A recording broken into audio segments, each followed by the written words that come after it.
Radio, your number one station. It's Jesse Radio. We are live on TV. It's Jesse Radio, the gospel station in America. We are here to serve you, serve you, serve you, serve you better. The number one platform for your business and your commercials. We serve you better. Yes, we do. Yes, we do. We serve you better. Your number one gospel station. We are here. We got too close to heaven. King Jesse Radio, you can't stop us now. King's Jesse Radio and TV. I beg what Nancy, watch your train some no. Oh, Bessani.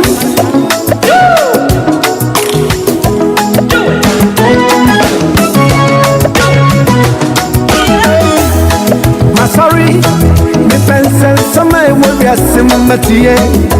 Tani ebeya, me sumati some I kosua my soup.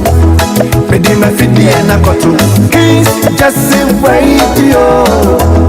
Me padan senti mediato. King Jesse TV so.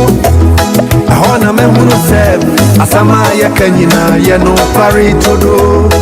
Say ya politics ya to ya bo wase church unsamu pefe. Ni obanu humoding ene ni odio man ni sika grato correct. Seba o mind dum sansoa ya kukom ni ani akohwe de ekoso ni pasitemu wa brabomu ani ni eko ni ebo awaresemu ajumasemu epanya wo befasoa ubedie anopa drive time show and you may so you even drive now we can digest so yeah the bema every weekend say about nyamia samsoa ya tujuma die bibi chamo didie pasia da nyumure bia sajuma die ya de shisha suo ya makwai wajuma die no so adwenture you ready comment Kings Jesse Radio and TV. We are here to serve you better. Together we can build.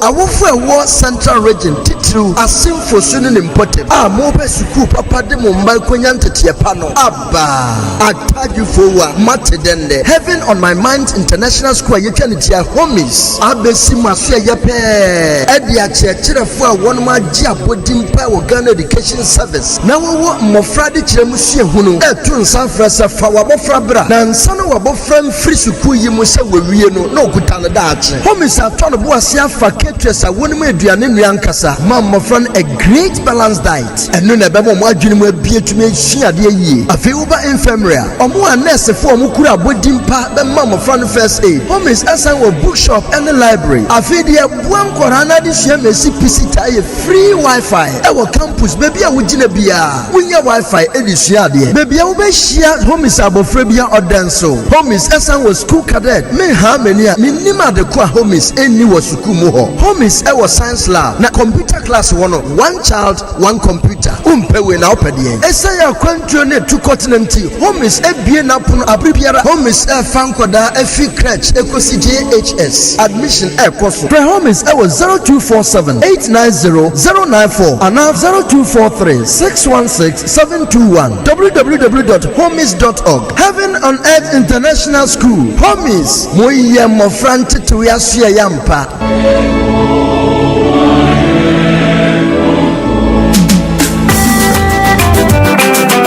Kings Jesse Radio and TV. Kings Jesse Radio and TV. Baba, I am Jeffy. I am some perfume. Remember food to summer. I am some perfume. Kings Jesse Radio and TV. Wow. Kings Jesse Radio and TV.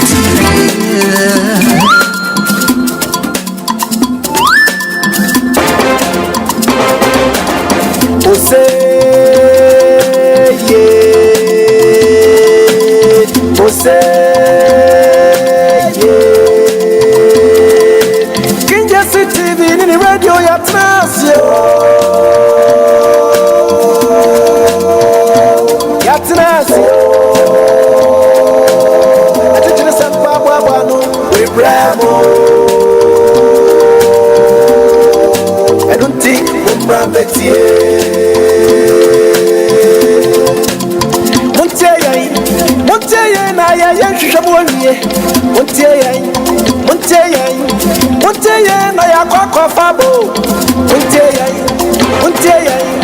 Monteye ya dia semfu Fabo Obia to me kaya tuntu Never Sanya sam note Ain Rebecca no sa Yesro Bibia Rana me kaya home Okay, Yadi no crana, Miss Ro, Akuku, drone, Yadi, Juma,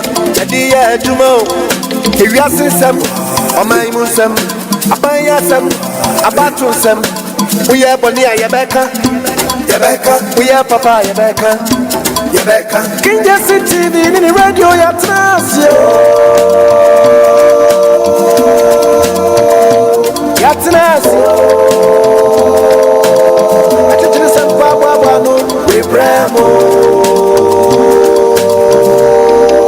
I don't think Mumbra Betie King Jesse Radio, King Jesse TV. So party ashadia, and yet see a shot.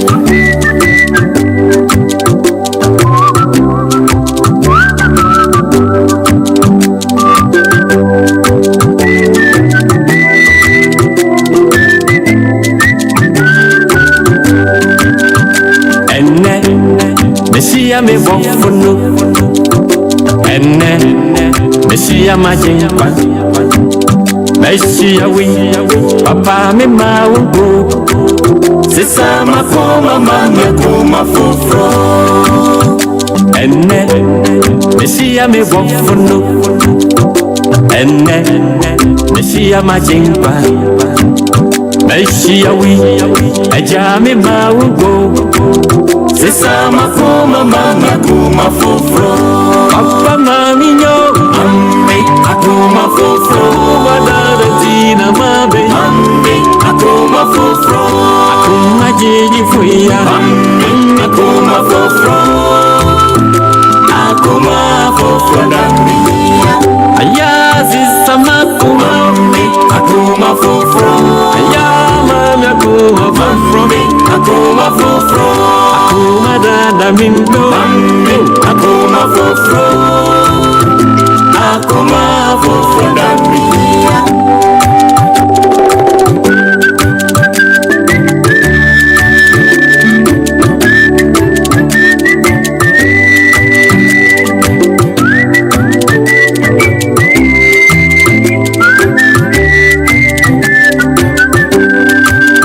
Esirane wana wakume muti na wana no bewo wonyakupo sisa makuma dade mame akoma foforo na miya onipemu wana kume muna ire fasem ewo disem nyine friba onyakupo bakoma muti mame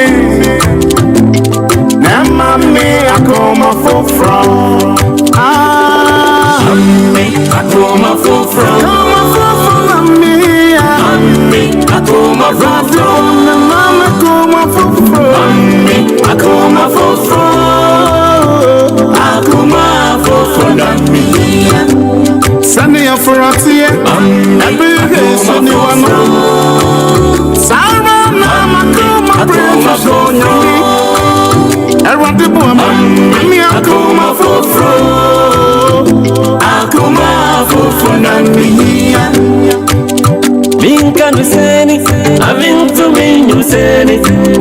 Minka nuseni, wampone pete masia. Kami plase, mepe wanyanku powo. Anso, akoma jimi pechire. Chanusi, akoma na jiyo. Mayanu, ape kongwa jiemu enuntina rede makuma yapo sisa makuma mamma kuma fofro Mami akuma fofro madaretina mabe Mami akuma fofro akuma jiji fuya Mami akuma fofro Akuma fofro dami ayazi samakuma Mami akuma fofro ayama makuma fofro Akuma fofro Akuma fofro dami Akuma fofro Akuma fofro dami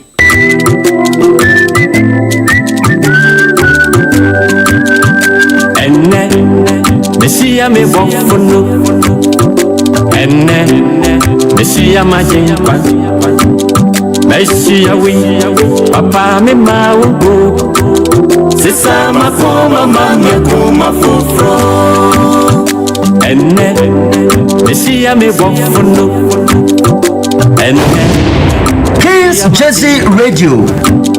mesia wi aja me mawu sisa makoma mama Akuma fofro papa mami nyo Mami akuma fofro madaretina mabe Mami akuma fofro akuma jiji fuya Mami akuma fofro Akuma fofro dami ayazi samakuma Mami akuma fofro ayama akuma fofro Mami akuma fofro akuma dada mindo Mami akuma fofro Akuma fofro dami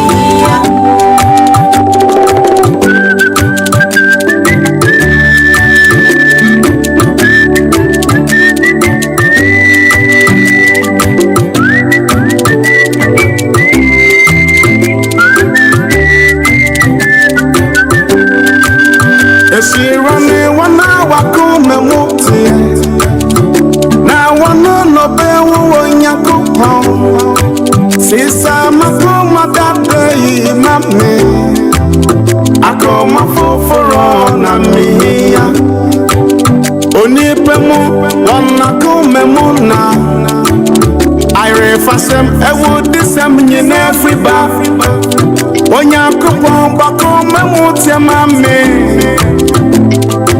Mami akoma fofro Mami akuma fofro Alright, Mama Kuma Fufra Busiafo, my memo yina ajo. Memo ahani ache, Mama Kwaba. Femra, your number one station in America, Kings Jesse Radio. Ahana Mensan Yinati. We are back again to serve our God and country. Maybe I will be a Michia. Nasra say bet me a share more for fro. Not of frozen share. Of frozen share. Not yen like it. Ubasua not one like it. So Ubasu na one like it. Na mi nim ni nti a woso. Na dia wo mpeso dia wo tra so che. De bi o yen tra so nche. Wo nti nka oba ya wa like it. Na fi wa share na ye ko. Angela say wa like it. Angela say some kind. Alright, thank you very much, Ebusia. Also, Kwame Junior despite Alan Traman team for 2028. I'll say good evening, Abe, my crack coach, Efira, Joe Autry, tenant, Miss Joan, producer Omega, Ohine Safo, Mama Rosemary, and Mama Babs, Mama Georgina Bafo, where you are far. Benadia, Frank Adan, Equal and everyone. Odiama Lucy Ajay, I say good evening, family. Lucy Sudia Koma Stephen Oforiata. For this hi Abe and the entire radio family. How are you all doing? Please share and like. Odiama Angela Tonboa say you born about Odiama and you say good evening, everyone. Please like and share the link. Also, the Akoma Niniabio, Philomena Yabua Mensa, say good evening, Abe and family. Also, the Akoma Israel for no give to abuaje what on bo born out to favor pajanity adwumawura adwumawura ye adwuma no ma na ya fedodo. I say good night. I'm watching you live from Israel. And you're not young kwe na yenkodi nkomo yene abrewana na kwabna tewia tikasi eni nkomo yimre na yenhwe de ekọ ne de eba ensam ne de do so pa so yesi ebedi ekira adagye bebo yen na ono so ton boss eje mu ade akoma yamiye ose bonsoir abe comment tu vas j'espère que tu vas bien. Oh merci comment ça va na ode ama bonne girlfriend say good evening pastor abe Mr. Safo Mr. Brefa Mr. Frank Dr. Joe ode akoma boja ton bo ode akoma brewana na ton bo so tweba ko de ma ode fiera Mama Babs. Mama Bad na kuku akabo na to ho. Mami ni mu odru na so wa chase. Mama Georgina before the lovely family members.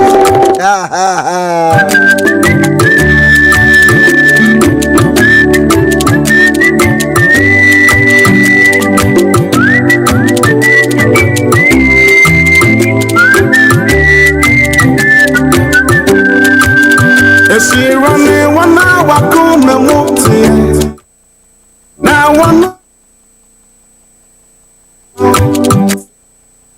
my dad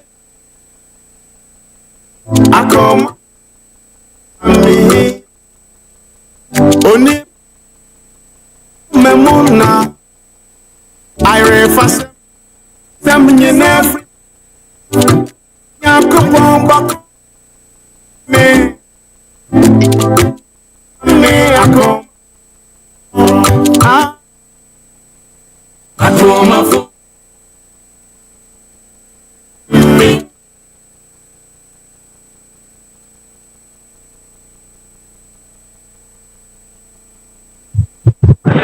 Sampacha mejoso.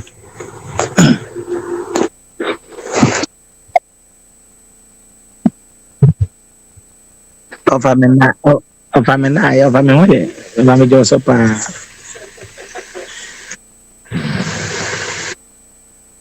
Sampacha ubeme pa. Ofa bia okay pa ofa.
Offer ma ninti abusia abrana na gira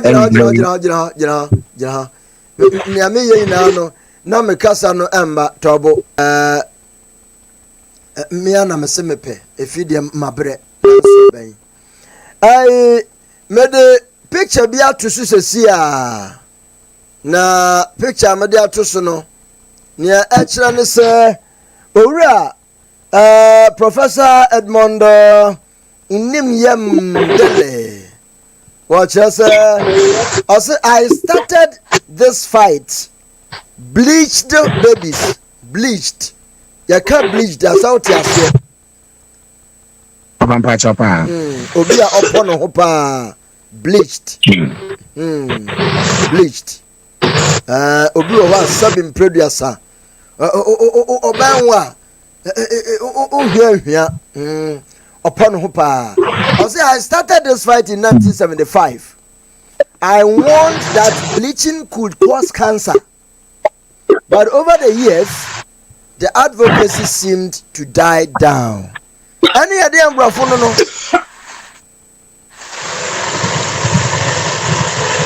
Alofa. Ofa didi kama mi chebusia.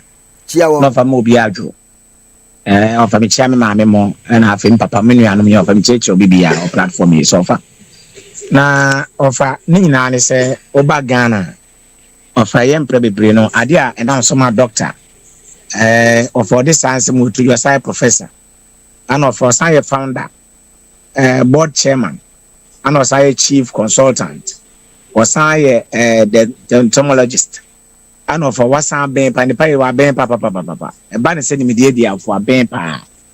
Na of finance officer nyina kan nyina ne se once na se ye ma me fo ni bi mo nyima na se get yes ne bi nyima 10% me wo kokko.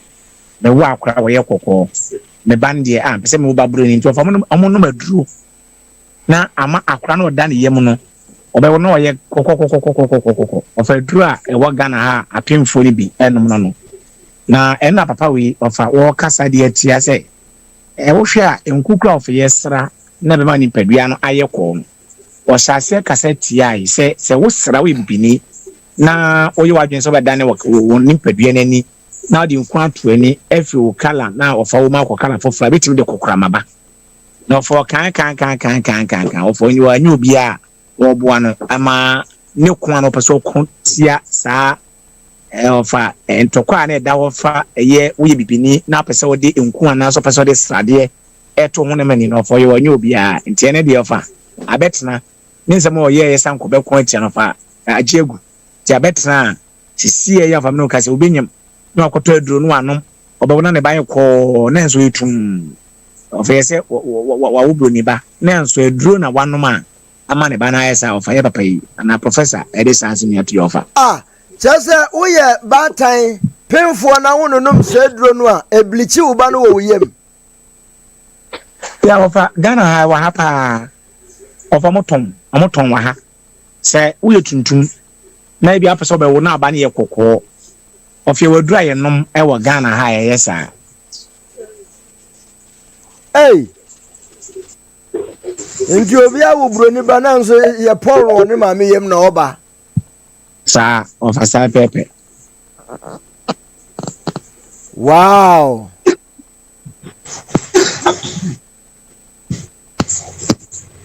Hey, ayo. Yantu aswe. Obi no say anyone who is not proud of their skin color is not fit to live. Black is beautiful. Asiano say. You often say for say o yera wo bedwase a o refi wo krom hina ben o yera bedwase ofa de na ba me hu aberwana na o aberwana na niti o aberwana na tuntum o yesi bibrem ha ofa obi an se bibrem di Africa de ofa tuntum ne ye baten ne ofa Africa countries majority na kokko aden ofa aden enti so wadwen se ne oni padua na ekuta no ofa wadwen se opese o sachere ni be kokko de a na ofa wan kasa hunu kwasa nka otrasa asisu kwa because ban say tuntuma of tuntuma of papa and ye nsa bibem ha de be hu ye pa ye of ye kala ye tuntum nti of be hu ye na of papa ye ken ayo mo President John Dramani Mahama, His Excellency, also myself, the Bank of Ghana governor and the finance minister met and discussed the city. And they think that the real value of the city is anywhere between 10 and 12 Ghana cedis. Sir! Yeah, offers have a pepe. Offers almost here. You have said here of a city no air form. Now, of a head, they said the dollar no, so enemy go as na euro no, so you be na pound no offer. After doing Tim city in the BM of a man penny, one openia wono hwe ye sika ba tan kese so governor of Bank of Ghana ana afin so for some for share amu se there be ba ne se yesika na gama so wo hwa anka se no fa se kwakodu ofa mo ye bibi awie na mo mu se wo ofa enko mro entra 10 cities aya na 10 ana 12 cities ti ofa mo chance mo hu se sa na be kwakodu so mo go so from bo modern se ye benya ne sa pepepe ma Ghana ko ni mo fa. That's beautiful of him, man. Now, want to me visit MPP head office after release. Expresses gratitude to party supporters. And the idea, Ofanimpa ya dia o osayeyi o manyina ya o munseni di o muro no o obonse party for no abla eche ma wontimi. O party for nya botwi e baaye. Enti ofaso omabotwi abetena wa me ya yudi a na wo so nso ukoko che wani so edema party ne se abra ye che wo no party for nya abetena ho kra mo fadom kuma e wo na shebe fi minority no e kwa so kwatanta on to fe na odi ase de PSA e kuma party no e na fe ni so a nani asabra wo dem no ka so no nkon dem sana party ni nyina etanachi to fe na so kwotisi twetwere ni pani edema party ne so yewura Justin Kudia from Pokochi ne so no dey na PSA edema party no fenti chairman to me ne o dey na PSA kuma party no office e won ground. Oh, that's fine. That's fine. Beautiful one day. All right. Na anupa ho enso wa owie no say Chama want to make visit Dr. Bamia after release from Iyoko custody. Anu ya dia. And offer free party head office. Ewo asalam da no for you science so na ni chiri mu. Ewo the flag bearer. Offer yewura Dr. Alhaji Mahmoud Bawumia akache no koda ono so asesan se ofo no so bai abra no dem ye wo so konna so no kokoda na se modern mo ene adwumaden a ofo no so boy a emyeyi no efri yoko cells ntino fa enen de asedanko a ana afin so nase ana yewura wuntimi odema party ana afin for party no mofa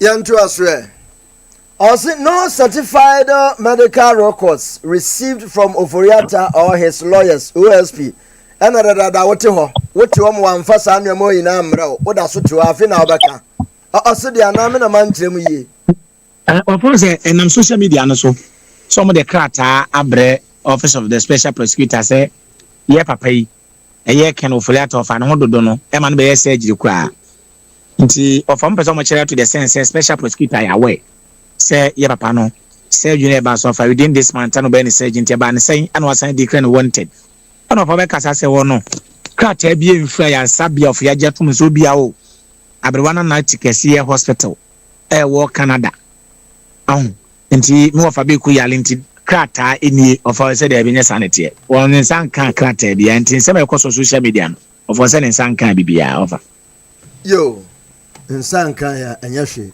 ya de bibia mayame na Samija Mfina ka say also from February to May 2025, Gold Board has purchased 40 billion Ghana cedi worth of gold from ASM for Bank of Ghana. Any idea? Of course, there was some for a good board, reference a good board, no fun with you. Na opa, and a paper casa, Jensen Pierce to Jase. Yantiu. Of I have if Magudi to Nankatank to Ghana Hana. Of I order ye cassettia puntiadie. And I offer an outshare and pompon swore any moi of a sa ASM no of a artisanal small scale mining. Of a no has a no. Dofasa a goodie to get or Ghana ha of a duke so Mudianam Quampaso of a gold ya 12 from Modiama Bank of Ghana. Of a 40 billion Ghana cedis. An offer Yura. A year, some agent for the sons maybe to gentle of a good winning.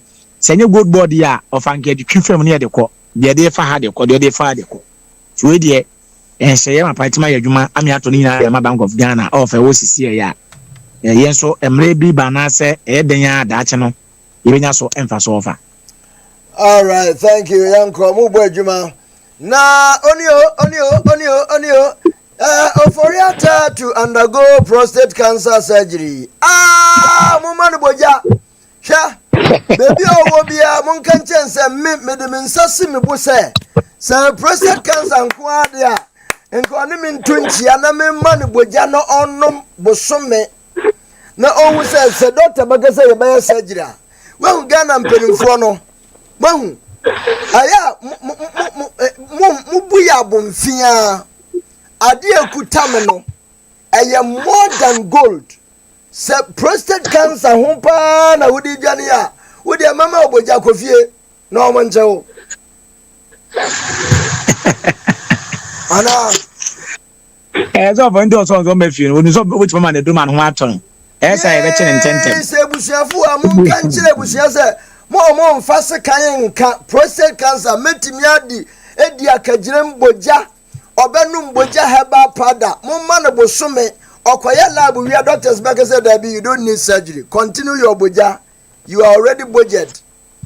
You see mo asama yekano asama de bia ya boss ni yempenimfo no omo yare no they don't like a bibidro no omo mpayen eno so kan ho e bibidro fu no heba doctors in bebira asay no nti sanso na beba na nka we dia ye hwan na bedi akagine mama hwan na nim papei nka we dia menka ye de befa back door na matu ni ntia I wish say ya mfase kan nka no meni abre o abrana na ofa say prostate cancer panka me say ya ma ya mfase kan nka papei say ya be surgery ko we ya kura still enye complete na mo bojale betu ase emo say yes won say nda me ho aba ofurata mfaso onyame ya no ye me sawa hu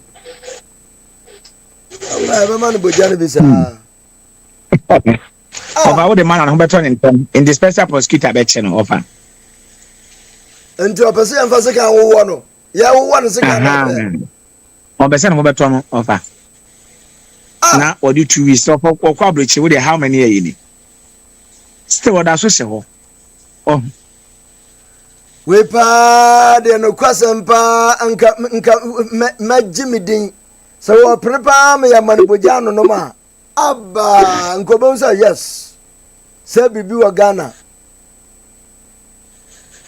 yo yantu asre na yewra finance minister ana waka say yewra to force no che say 1 billion Ghana cedi released to MMDAs for development project. Finance minister any idea ya for impuntu ne beba once of after election no yegusu a omoye adwuma say ombe yi mpanyinfo appointment of CEOs, ministers any of mpanyinfo wodo account no for MMDC some more appoint omo we na wo say enye so moton office wo say common fan na eden eba na mo de adwuma ti of we common fan na eba mo de adwuma ene nam so a of enne finance minister I release this car say ane de impudwuma no ebraso e wo say eba ti of get fund di wom hospital de wom clinic hospital de wom baby a much health education any miami awudu bebre and of scare common fan no ebeko nti we de asempa edima MMDC is na from Beshase no mo so mo free mpunduma ase ofa ewo both district municipal and metropolitan ni name ofa yo abra chama wontumi wono mo kosa party headquarters namsa anu baba bi koso yenti kakra se audio no baba I was saying about that was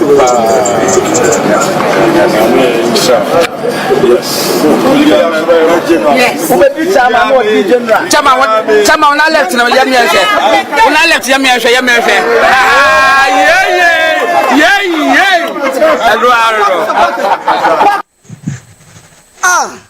abrana na ofa inti concert say ya na yade ko hey Ghana asem inti was stretching na ya twetwe ni na ni mo hu Okay. Now, if SP or Special Prosecutor Kisia Jaben hasn't seen a medical report, how did he come to the conclusion that Kenofurata was suffering from cancer? What exactly did he see?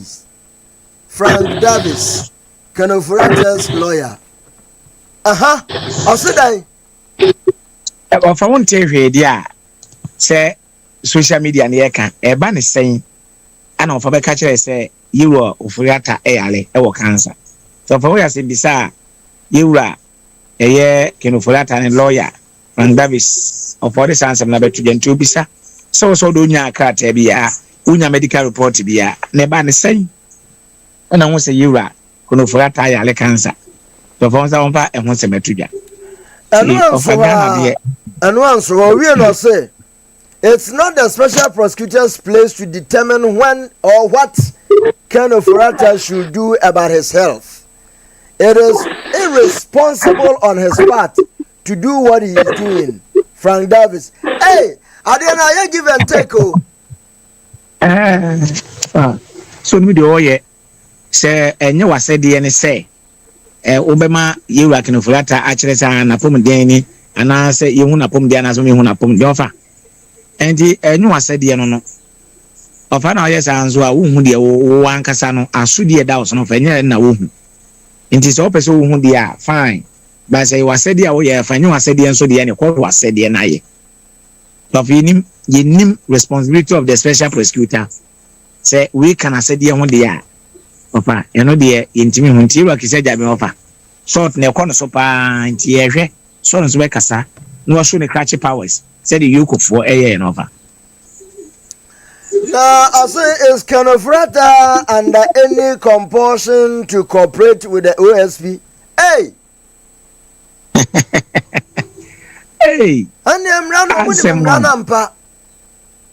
I said ofa say once before say only abuana na say kraman of abedi no wa so den safere no say sini na numa ansam indi of bia omo say yoko omo no omo de ni say ye hu say special prosecutor of ani de ni aha na fanka nsema abusa bisa ide ye hwe say tisaja me social media so for nso Ghana ha wonu de akonyina ofa Mesa no mo totoba owi no say if he Kisia Jaben thinks he has assembled his facts and evidence to convict Oforiata, why doesn't he prosecute him at Ayaka? Ajonko. Hey, Ghana. Ajonko. Ofa se no kwa no workan. Ofa beku na me di ne show. Mo se papa no wa e bone. Wa dance ye no nkrata nyina ni. Ofa ne koso e. Koso na di asem no na ye hu se odi bi na odi fo. Ofa bi ma oni ha kwet mi eka ase man yi na de na ese atwan ma ne bansa ofa to ne de ofa me lawyers ne ya adwen nti mugidi sa abro na ne diska abro na ofa me nkrata bibia wa ha hwem na asotwe ne wo mfa ma me iwie ne madi fo afan me ni fo nso a ne bia mranda no fa ye de ato. President John Dramani Mahama anti-corruption fight or say I have told my Attorney General that I'm not going to interfere in their work and that if the anti-corruption agencies go after anybody, I'm not going to influence them to drop investigation against anybody, both for those who served in the previous regime and current. Yeah, Papa Way. Ha! Ibrahim Jare no ni shadow ni nanso shadow we na mu yedru Ibrahim Jare shadow ni bi na we ndi na mu ya light aha aya na pempen wasi ni pen ontimi nkade no say ha monchi wangum dabi yo mpa chechechire mu You offer or my penny John Romani Mahama, and of forecast I say. One day, a banner say a band lawyer penny, a favorite attorney general catch them. So the made the national mansa. ana afi nso ofa aban adwuma yefo bi a ofa omohwe ambambo so no de omodwuma di aso omonsa so ono pa so for dem be foli I say kofi ko no nko odi adwuma mo obi nso for gya ne kon so ofa so ndo onye bi da wodi ka aka che omo se omunyo omodwuma se de etie enti se aban ye free so na ofa aban e wo so yi na se wo ye pani bi a ofa ye ma odi bre bi ana se obi kuta di bre bi na se o ho ansem ba ofa nyu de odi no be foli mo mfrefre no won fa ho nsem kwa foli de bibia mranda no ofanom de ato e de amana ofa odi sansem no e de atugwa ofa yo mo na anu ana energy sector levi ameme wo mo kire say basically it is saying that Ghanaians should give 1 cedi each when they buy a liter of fuel so we can end jumso just 1 cedi so we can end jumso any ahina over majority leader yewa mama yare Ghana fanifo ni dawo over ene na shebja fie kwa asetan omo akofa energy sector levy no over asan ba so omo amendment room no over so koto petrol over at 1 cedi 1 liter bia be to 1 cedi 1 liter bia over to 1 cedi na ya hwe de enhyehyɛ ya over enkania na over nyina na so no ye de ses ka no akohye eho na boa me enkania na etima ede etime agyan na so ndofasi auto petrol 10 cedi 1 liter say 20 Ghana cedis and out of 1 cedi say 2 liters about 2 cedi into to be out for better tesa alpha enne na se dwa fie omo de sansem no etudwa yewa mama yalega ofa ono no yedom kuma edom kese no eba no di no for de sansem etudwa ofa ayo na no na fa ya marking asori waka o say he energy sector levy amendment. How can the finance minister in one breath or one breath repeal e-levy and then reintroduce e-levy in fuel prices? How?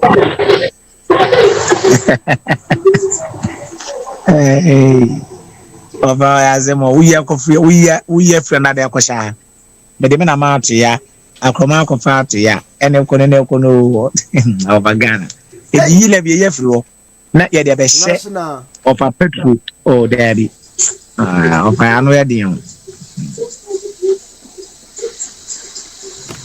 all right let's move on now. As when power changes and I get the opportunity to be Yoko boss, I will ask NDCs to provide Jesus Christ and Angel Michael as their bail condition. Lawyer Morsampa, I'll go crazy when it dream. Of us and runner, it is Uncle Moy. Aha, of an Uncle Moy. Of a video, no, the Abang of us. Oh, there's Ghana. Obi oya lawyer crazy waji a politics muntintimenti. Obwa okaza onwe nechi.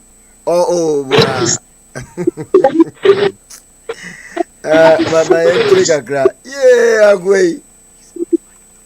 Lawyer me kusi ko tell Yoko. Power change dey dey wan be Yoko a. Me no be ko fa Yesu Kristo aba. Yesu. The police say the woman who so your lawyer. It's on no very sensitive.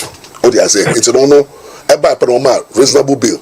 But remo actually who so your lawyer. Ono no ya dey woni mu. Or because ono or say Magdan ko obubu ne finance ne property bi nti ono is in pain. Nti no what we say chama won't win na ode no aba abawo. But my fear is that say power change. Now if we say if no say na you din no, if no work Ghana no, mo ko so anye din. Because in person power be change.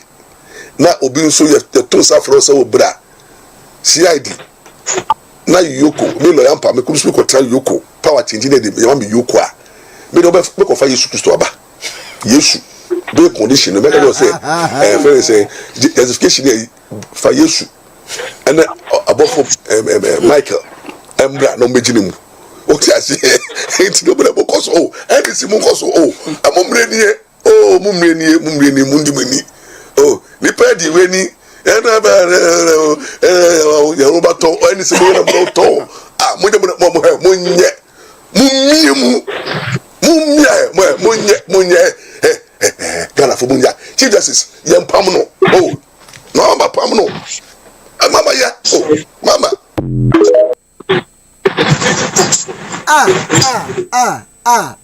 Abrana. Oh, fa. You want someone to put. Na yense Abrana afaya makin. What you did awam rashe bejefie and yankwe.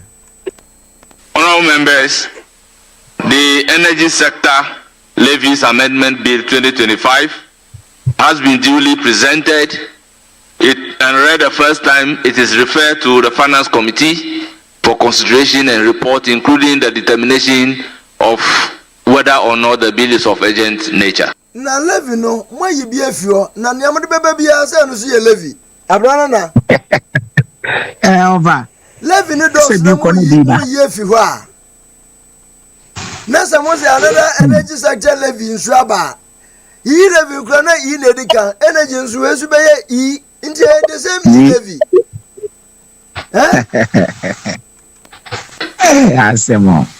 A report to the House. Yes, Honorable Minority Leader, let me hear you. Mr. Speaker, with respect, the surprises are becoming one too many. Mr. Speaker, how can the Finance Minister in one breath repeal e-levy and reintroduce e-levy? Mr. Speaker, we went into conclave. The issues that he just raised as justification for running this bill through a certificate of urgency, it never came up. Mr. Speaker, will the Interior Minister, who was up challenging me, ask the Finance Minister to tell us under what rule he came under? Mr. Speaker, what is the precedent that is being set? Hey. Mr. Speaker, hands up is watching. Hansa is taking note. One day it will come and hound them. If today they think they have no mess, they will bulldoze their way.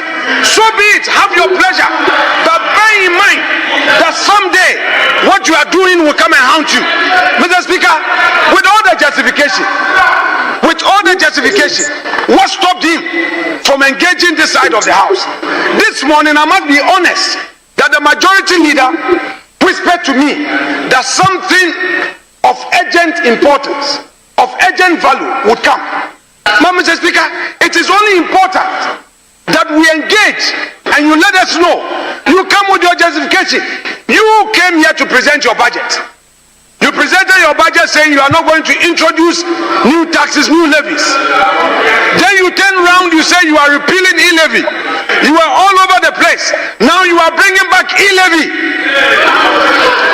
And then you say that the Ghanaian public will not feel it. That's what you are doing.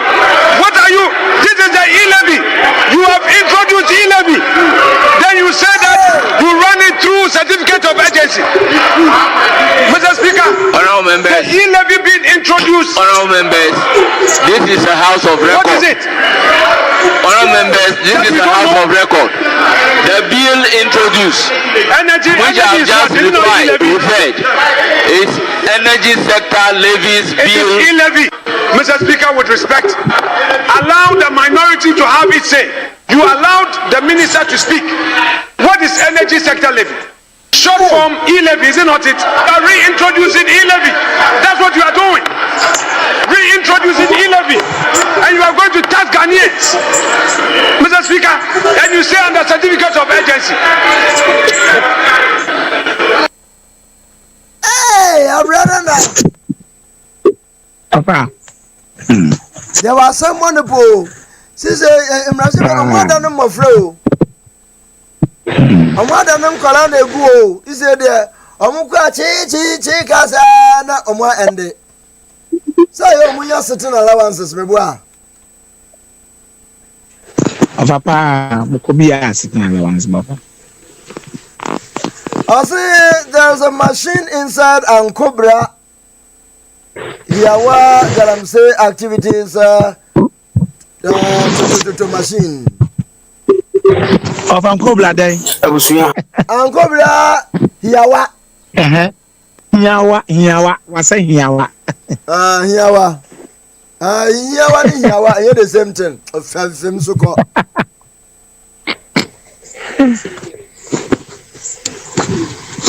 Ade na esi wo.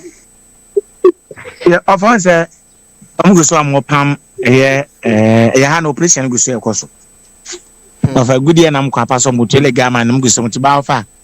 Am ko bla no wo e wo asa hia wa prison office prison yard mo na. Of a mo pam for no na tutututu. Nsuo mo fa tutututu ne machine esi nsuo so na omu yi gold ni free nsuo ni mo na office say nsuo no. Ti ofa na ye ko hu ya na ye ma omanfo ne hu se operation koso ye hye man for chamfan nanso hia wa anko bra no fa enya ba bi a ho secret place o fa ye fa kwa sankragua e ho Amenfi Central if between Amenfi East and Amenfi Central when ye bo hye nanso fa still na to fo ngusu mu so nsuo dia no fa ye kwa nan se ye ba to fa na sem chef ku fa ye ka ho asem. I see. Good evening. And 3rd June 2025. How we Japa Babikwa the police commander and Pennyfu DNM Ma Omega Galamse or Kwahu the stop Musisio Munematizi Omucham fine a cheap in Buko General Quarter name Lucasi if you does General Quarter Mrano any mu 80 now you say forest any Susudi a red zone. The member of Parliament from Amenfi Central Ira Region Jankudu the DC Honorable Peter Ponsa.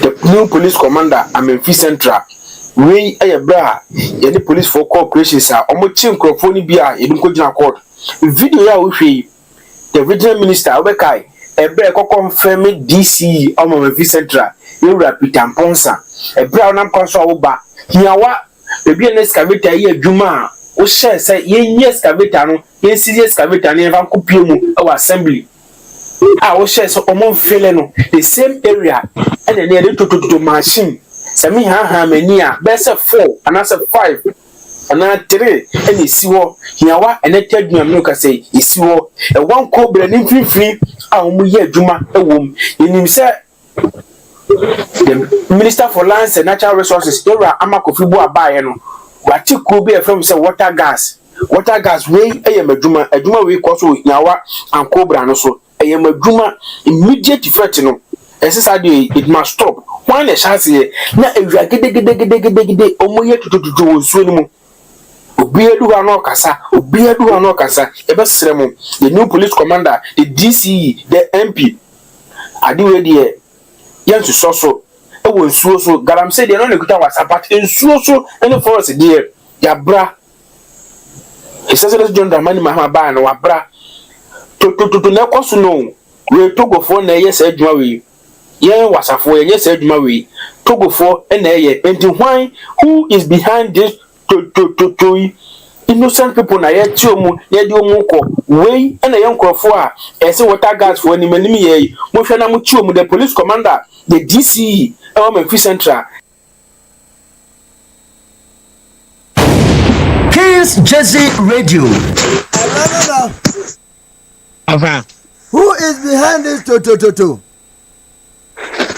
Over to na yaka to Over na ngunafo na taye to pa. Over no omo de ankra hyehyɛ ye hyehyɛ ankra no na ye de ade ato so na ofa mo gyanso mo de aba ne wu nsuo na se na ofa mo yi nsuo ofa de gina nsuo mu na eye ofa de ekoso ha pa wonu madwale nso ofa ontimi nye so wonu madwale pa ofa ontimi nye da ofa ekoso ompenfo twem ya ofa because eye nsuo no so pen ana tototo na ekoso ofa aden why tototo Amenfi is ofa wase enye tototo ye galam say why tototo ofa na wamode eduro bi abatu ha nwatwere wosobete kama extra strength dieters 2 true slim tea delicious all natural oriental healthy yoko slim tea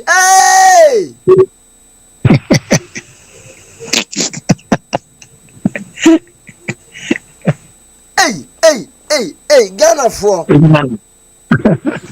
sese de bia ya twen ama bibia sin etumi adidi ho sisi aso omo ya yokoti ha Ghana. Yo, afeye mo fuel type no. Petrol 0.95 Ghana cedi, and after approval 1.95. Diesel 0.93 after approval 1.93, and then LPG and also 1.73 and 1.73. Proposed taxes on fuel per liter. No. Of course, say Okoto petrol ne sisi ya 1 liter bi a per liter bi ya. Of eno ne 0.95%. Pesos. Enu 1 cedi mpo. And of us here de ye levy no ye friends to no mo de abasisi no. Of us here de kan ho a ye benya 1 cedi 95 pesos. Na say 1 cedi ne de beto so. Into 1 liter bia na of ebe 1 cedi 95 pesos. Petrol diesel account but gas de of enka ho. Tofa de gas de enka, but of until say offer auto 1 liter na 1 cedi 95 pesos. You better 4 liters 4 liters na beto a ye de tuo no bibia eka ho a sisi yo bibia aka ho a of which we are 49.84 pesos. Offer ye tuo no ye bibia wi a tuo no 4 cedi ne beka ho ye bibia wi a obetua 53.84 pesos per 4 liters. Meaning gallon no of us your gallon no ay digumo ebi mo de 4 liters na yema ebi 5 liters na yema. Anti sa gallon kese no yellow one ketwa no of the petrol. Now person automani yema first no now 250 cedis yema sisi no betua 53.84 pesos ansa of etima yema. As the first nanka utua bia 49.84 pesos na yema. To financial say 4 cedis ana abeka ho. Ana out of 5 liters nso a of sisi abewie bibia no ya de 5 cedi beka ho bibia na wonam 67.63 pesos. Nti sena auto 74 cedis 74 pesos nso a sisi ano obeto 80.76 pesos. 80 cedis 76 pesos ano fa beto ansa na ayema.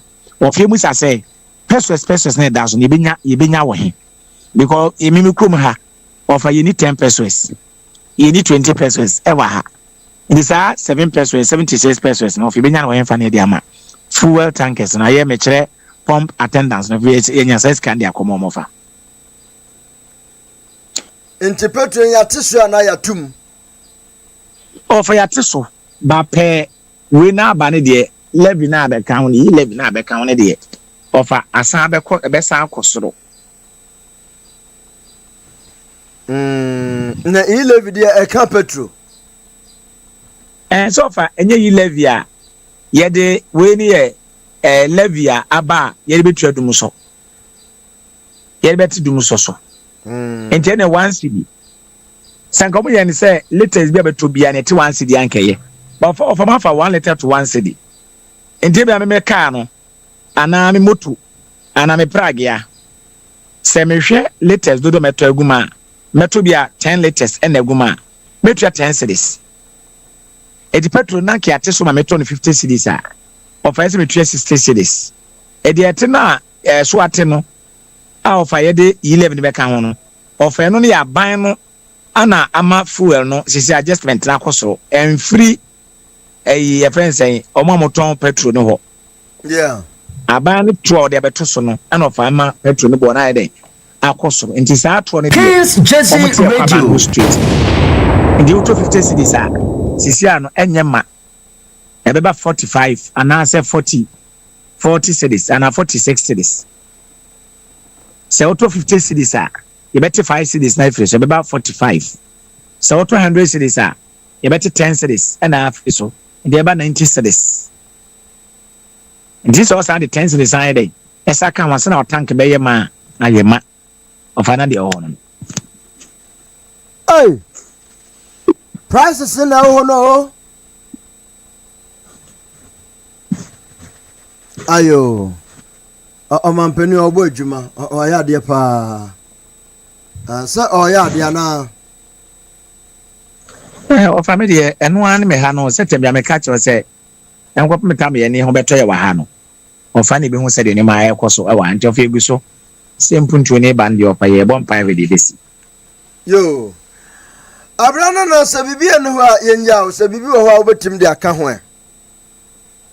ofa men ka se sia no ndu agbapa ho sima me no e wo Ghana ha se na che se 10-2 te ofa ye de besi na anopa de ho no ofa de atoa so e de amatifo of mo etie Kinjezi radio ne Kinjezi TV ofa cheo ma me mo ofa me chia me ma me mama Bas mama Georgina mama Naya always roya na nama me ma me Portia me ma me Kone antia ma ofa me chicha ma mu nyina yakopon nye omo kese ofa wo yere oba kudu fo ba santo ofa me chia no ofa me chia wa ponta me chia ne pa ofa sia me padi ma pa no yakopon hira no na ofa onto onye ne kese na ofa me papa mo so boni gofre do be do be twa ofa me chia Dr. Joe enso yakopon onye ne kese ana Despa Junior ene ofa busuafo akani nyina opare 1 ofa me chia ne pa ana me we fi me guy ba akun ofa me fi ni din kakra ono otaka French pa ya was Sylvester Dia and I was Collins Asante Bonnie Godfred ofa me we fi ni din kakra me chia ne pa ofa be mo fo no ka che me se me nko $1 ma ho nko gisika na me fa nko to aba no ofa nye me colleague len now enye fie wura kwa fa me tene nka ache ka che se me chia no ofa ma me tene nka fie wura me tene nka ache pa o me chia ne pa na ofa me se me yere no ofa nyankwa da wuro ma ofa akura no isi a wo ya akwa 1 week wasaya wo bio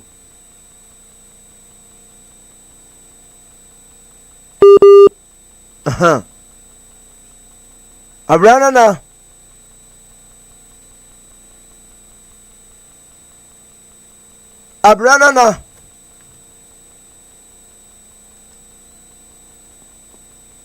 silent means consent.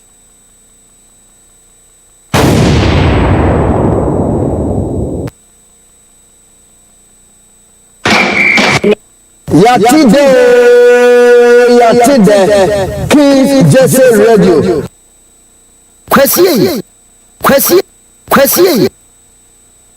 King's Jesse Radio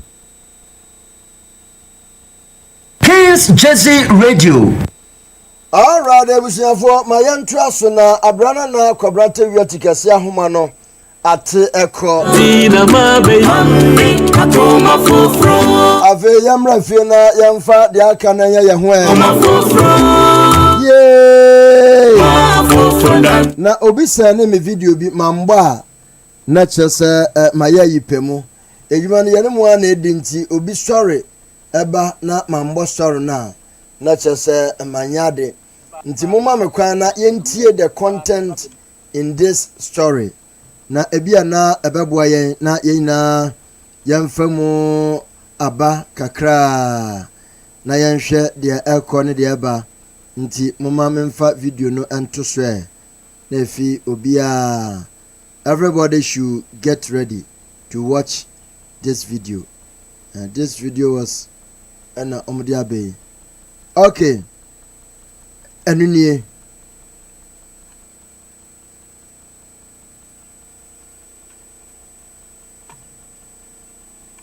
petrol na me say madria be use na me catcher Ghana for more me person catcher Ghana for so here I am Maryland or more building new road I'm more building new railway line at the Everson ka crank or docker can she kaswa to docker so on bibisa na wo hwe video ya on e pan na more building no wo video na on so hwe pan ha no Also on her kwana a kwana sa ha ne stripes obi a hu ne ye bi on say kwana ye stripes aha de he wo hwe we si ahe be say obi aha de wo hwe we ahe wo hwe me say kwana we be about 8 inches on be abe ha level into hwe e kwan na on the way stripes wa ha no so hwe ha on magu ha black enu ankwa no mugu ha wo aha no madwisu o on dwi ye no ebe any concrete level be fa a free concrete level call the next level no a free concrete level a free ha no aha no kwa ha no be 8 inches a free ha call down 8 inches o madwisu o mudwisu no on the way city eye to say crowd as here this down here and was here na sia na nkasansa no esa ye concrete be 10 inches into omu go no 3 levels omu go way back was here black o hwe black here on top na no wa hwe way as no wa hwe de san was here no that is in all no be 18 inches thickness omu di go kwan no so na wo hwe ekwan a he railway no omu yo omu start be less than 1 year. Be more than 200 miles away, but less than 1 year no, they are almost done. Until near me video where they are check Ghana for say, yeah, she pokuya kwan. Check Ghana on. Mahama must do something before you die. You know, I say do something before you die. Where Mahama the last opportunity. The Dimbeco the Guinness Book of Records or Ghana or Mampania or Better so change your mind.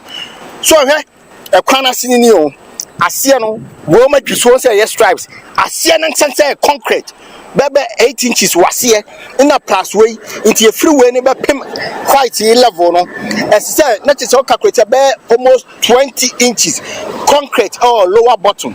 And after that, no Omagui snow first go to Omaguni bebe 7 inches. Yeah, in a hot on say black.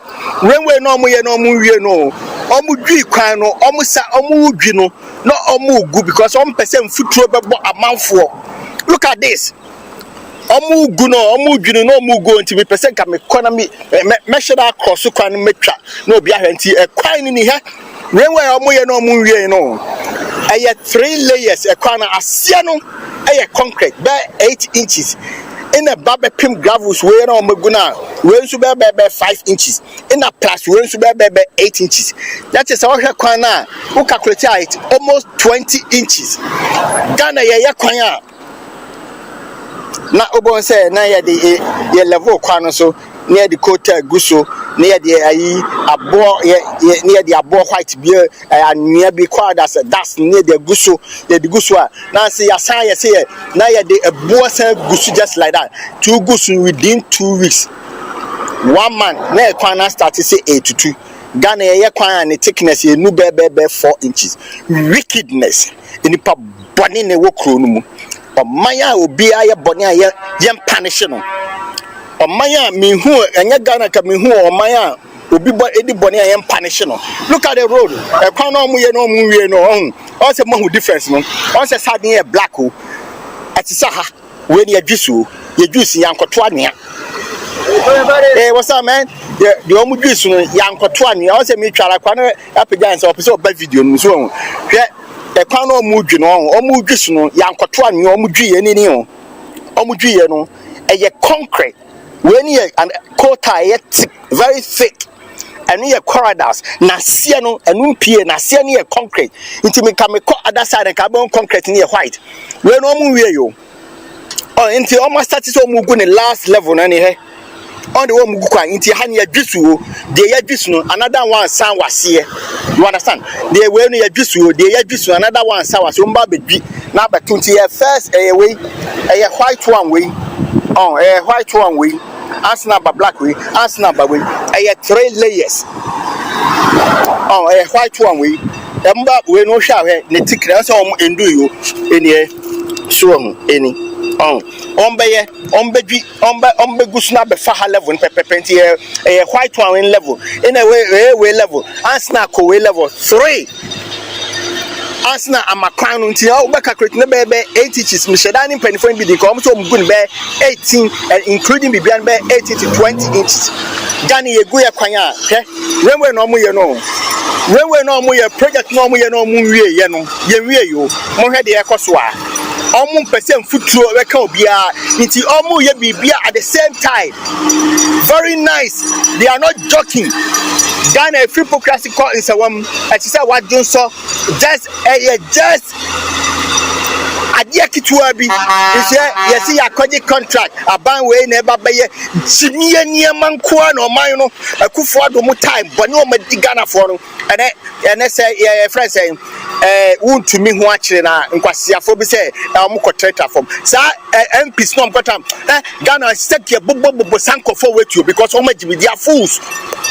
They are fools say I'm shedding ye na sahemfo am sorry na so omo mani an na ho na se Ghana fadin to man pefra so-called politicians no omo me Ghana yo who the hell is politician ye na namo ebede o man si o na politician ye na namo ina kunje Ghana sase ni to ye akire ma ye beto na ye ni MPP ni NDC so I say see a politics just almost disrespecting pedifo na himfo no a politician if you are some ma crampo a powerful thing ayo we dey yenia face mask na what the report we efi Maryland ba ye omo na omo so contract ye de ma abrofo no omo na omo nim kwan ye omo nim bridges ye aya mo mbisa nsa kwan na omo be ye Ghana ma ye no eno abi na omo tumi ye omo krom de na krom de tumi chesa na ye de we ya nsuo togusu oboa na wawai aburo ni be yenti. They pay the money and they use inferior materials. Nom de ayakwa na amayen. Ada na ojan shiwomo. Ojaba shiwomo. Enne Messiah majinpa Messiah wi Papa me maugo Sisa makoma mama kuma fufro Enne Messiah me bofuno Enne Messiah majinpa Messiah wi Aja me maugo Sisa makoma mama kuma fufro Papa mami nyo Mami akuma fufro Wadada tina mami Mami nko Maryland na me producer no Maryland no me reporter na nkasa. Hello. Hello, mini abeku na ni amam tisa ho. Oh, what when the reporting yes. The first time beginning, I was laughing. I'm saying, no, the opportunity say me try na we are saying man saying, mahuni e koso e wo krom ha. Na ma dey interesting. No. Before say me trap video, me ni penny back ho na me ne kasa ni e din komo. Ina musa say nti we ne thickness no or see before on the ekwan baby ni adwino ho ne stripes nti machine om degree na aye stripes na se no say be 8 inches. As now we be 6 or 5 inches. As now another 7 or 8 inches. Not just it's almost more than 20 minutes. I say almost 20 inches. I say almost more than 20 inches. What I say? A friend said me besides saying a convention no ma contract say I know the contract name ma. I like football. Everyone saying black star for everyone say black star for per coach, right? Yeah. Into obia then ni CV be the eba beto. No ba interview to ba de obenya obewini contract na dia man nti yase omo de mawa ho when aban mom scans ho company na no omo de omo sika ye nti omo wi a aba inspect say nya ye contract no kwa betumi akogem because wo person bu on mine at the same time on be mo kwan ni nyina nti omo ma contract ko and then the first time match me tia no oni make am say tridam no ni me twa video am dey send it. Because na me change me oil now or say before some buy him ya the contract with mawa one company na di sika bede e be construct a road no in our friends say duma when we you we are inspectors ba inspect no mu who fault 1 2 3 on be dwini on be mo adwini nyina one ha okrampo ya do be kokko enti say Ghana oh ya ma contract